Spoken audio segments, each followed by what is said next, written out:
Hey guys, what's up, Tax here? Welcome back to the next episode of F1 2000 Career Mode here on F1 2013. This is the, in quotations, Indianapolis or United States Grand Prix. Now, of course, there isn't the Indianapolis track in any of the Codemasters games, so what they've done is put in a track from the classics, which is the Estoril. So yes, it's a little bit different, but it does have some of the characteristics of the United States Grand Prix that was held at Imola. It does have a couple of the similar sort of corners, that sort of thing, so it was closest to what the track is like in real life. So, of course, it's not great that we don't actually have the actual track, but it's the best we can do in the current situation. So, nonetheless, we look to the grid here. We're starting in 18th position, directly behind our teammate Pedro De La Rosa, who has suddenly started to not be on pole every single race, which is definitely good for us to make the realism a bit better. But we look to the light at the top of the screen. The lights are out, and away we go here for this United States Grand Prix. Ralf Schumacher's had a terrible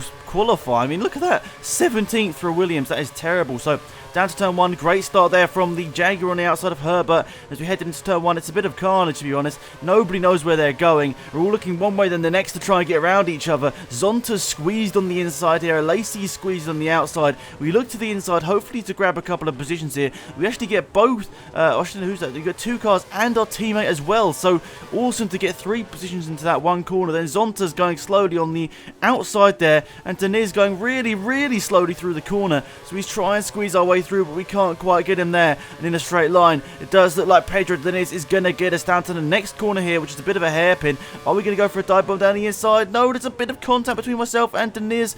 I didn't expect him to break that early, but for some reason, the AI were just sort of all over the place, and we do get past him as the AI just so sort of conscious about where they are, and they're just really, really slow. So there we go, up into 12th place now behind Nick Heidfeld. We run a little bit wide. Is that Niz going to go through? Not quite. We keep our 12th position for now. And you're probably going to notice, guys, I have got the racing line on for this one. You're probably going to call me a noob, and rightly so, let's be honest. But I decided to put it on for this race because I really don't know the track well enough, and I thought if I put the racing line on, hopefully we can have a bit more of an interesting race for you guys and not just a crash fest. So, you can see here, we're trying to go for a move on Nick Heidfeld, who's very slow out of that corner. And I think we've got him here. Let's have a look at this replay here. Round the corner. I don't know really what he was doing, why he was so slow through there. We just go to the inside and a nice little overtake there on Heidfeld. And that puts us into, is it 11th position? Yes, it is. So, Fisichella, who's actually had a pretty good season so far up to this point. He's got 14 points, which isn't too bad for him in that Benetton. So closing down on him and his teammate Alex Wirtz, who's also had an alright season, but just not quite as good as Fisichella. So overall, not such a bad season for Benetton, who are closing down on here, but they maybe would have liked for a little bit more in the current standings here today. So nonetheless, we're trying to close down them both here, who I don't know whether I don't think this actually goes up to the points, this little battle here. You can see, was it 3 or 4 cars, which is nowhere near enough to go to the points, which is only top 6, remember, guys. So I think this is going to be a very big struggle here today to get anywhere near the points. Maybe even to be a tough one to get into the top 8 here. But, oh, there's contact in front. Fisichella, Wirtz. I can't quite see who else that is there. But they're all battling over this 8th position there. We've gone past Fisichella, who was really slow out of the corner. I think it's Jenson Button who's at the front of this group here. Let's look at this. Nice little move down the inside there of Fisichella, putting us into the top 10. But Button is the one that's sort of holding us up a little bit here. And actually, there is a BAR just in front of him as well. So it might not be out of the realms of possibilities. We could get a points here today here, guys. Look, Frenton's just got the fastest lap of the race. So, it obviously shows that this track here is definitely mixing it up a little bit. The fastest guys aren't always right at the front of the pack here today. So, 10th place, Alex Wirtz just in front of us here, and Jenson Button in the battle as well. We've gone for a move down the inside of Alex Wirtz, hopped across the curb a little bit, but we got the move done, and we're up into 9th position now behind our compatriot Jenson Button, who, of course, this is actually his first season technically of Formula 1, which is crazy. And he was actually in a pretty decent car, wasn't he? He was scoring quite a few points. So, nonetheless, you can see by lap number 7, we have started to lose him here. Our tyres are starting to get really bad. You don't know what you can really see, but I'm really feathering the throttle here to make sure that I don't just spin it out at every corner, because at this point, guys, the car was so hard to drive. It was struggling through every corner. You can see they're just all over the place. Now, through the last corner here, you can see we're just running wide and wide and wide. And looks down the inside. Oh, we get absolutely done by Fisichella there, but don't worry, because we're going into the pit lane here, just floored into the pit lane. I thought it was going to take over. Oh my god, I thought the auto pit lane was going to take over, but it didn't. So I just got a bit of a cheeky corner cut in the pit lane. I mean, not many people can say that, but I've actually corner cut in the pit lane. So rolling down the pit lane here at 61 miles an hour. We're going to go into the arrows, guys, which are right at the end of the pit lane here. switch over to the harder compound tyres here for the rest of this race here. So, what, 10, 11 laps on these tyres? So, it's still going to be a struggle. These tyres are not going to last that well, but we're going to come out in 19th place, side by side with Herbert and Mazepin just beside us as well. And there's a Prost right up near us. There's a Lacey. Oh my goodness, it's all going on here as we exit the pit lane here. So, now we're going to try and go for a move on Johnny Herbert. He's going defending on the inside, but we're so much later on the outside. Our car's, of course, a little bit better, and of course, the new tyres as well. Just going to make sure that we really do brake a lot better. Now, next up is Mark Janae. We just fly past him there down the inside and up to 17th place, and we've got Ralf Schumacher just in front of us here. So remember, he had a really bad qualifying, but I'm not actually sure where he sort of shaped up in the race here. So let's see as we go in these last couple of corners where we come out, because of course everyone else is going to be pitting on this lap here. So up to the final corner here, I think Ralf Schumacher has pitted if I remember correctly, but we'll see how it all plays out here. Through the last corner, out to the start-finish line. Ralf Schumacher actually had a bad run out that corner. We're going to go for a move down the inside of him. It's side by side. What's this? Deniz, and who's that as well? Zonta, going very slowly in a straight line. We get past all of them and past more people in the pit lane into P10. Jenson Button once again is directly in front of us. Let's have a look at that replay.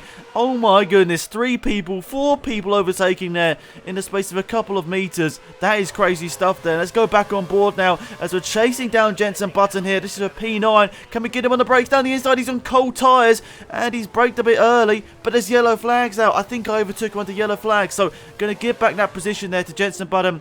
Back down to P9. Actually, someone's out of the race, are they? I'm not too sure what's going on here. We're into P9. This will be P8. We're going to get past Jenson Button. Yes, it is. There we go, up to P8. Now we've got Jack Villeneuve not too far in front of us. And then we only 1 place behind points. This race has been crazy so far. It's actually been so crazy. I'm starting to lose my voice in this one, guys. Absolutely mental stuff here. So, lap number 9 here. You can see we're closing down on Jack Villeneuve here. Up to the final corner once again. AI don't seem to be too quick through this last corner here, so we're just going to sort of jink to the inside here and get P7 because they're so slow through there. Now, Alex Vert, who we were sort of battling with before the pit stops, is pitting now as we go across the start-finish line. Down to someone, there he is. We've got past Vert and we're into the point positions. Insane stuff there. So, Alex Vert's with the slow pit stop and we've come out ahead of him.